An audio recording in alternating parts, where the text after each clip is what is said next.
جی بالکل، میں اس وقت موجود ہوں رینالہ خود نیشنل ہائی وے پر۔ وزیر اعظم پاکستان عمران خان کی خصوصی ہدایت پر رینالہ خود اور اس کے گردنواح میں national high way per green and clean مہم کا آغاز جاری ہے۔ میرے ساتھ موجود ہیں انسپیکٹر محمد فاروق۔ آج ہم ان سے جانتے ہیں کہ نیشنل ہائی وے پر کتنے ہزار پودے لگے ہیں اور یہ مہم کب تک جاری رہے گی۔ جی سر بتائیے گا۔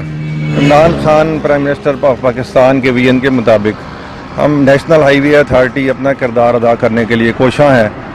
ہم نے پوری اپنی محنت اور لگن کے ساتھ اس کام میں مصروف ہیں، اور میری اپیل ہے اپنے باسیوں کے ساتھ، جو روڈ کے ساتھ جو لوگ رہنے والے، جو بسنے والے، کہ وہ اپنا ہر انڈیویجولی انفرادی طور پہ اپنا کردار ادا کریں تاکہ ہم ماحول کو خوبصورت ترین اور آلودگی سے پاک بنا سکیں۔ نیشنل ہائی وے اتھارٹی اس سلسلے میں 5000 کے قریب مینٹیننس یونٹ لاہور 5000 کے قریب پودے لگا چکے ہیں، اور انشاءاللہ ہم اپنا کردار ادا کرتے رہیں گے۔ لیکن اس سلسلے میں ہم اپنے عوام کی طرف سے بھرپور تعاون کی یقین دہانی ہونی چاہیے، تاکہ عوام کے تعاون کے ساتھ ہی ہم اس ملک کو، اس ہائی وے کو، اس شاہراہ کو گرین اینڈ کلین بنا سکتے ہیں۔ Thank you. جی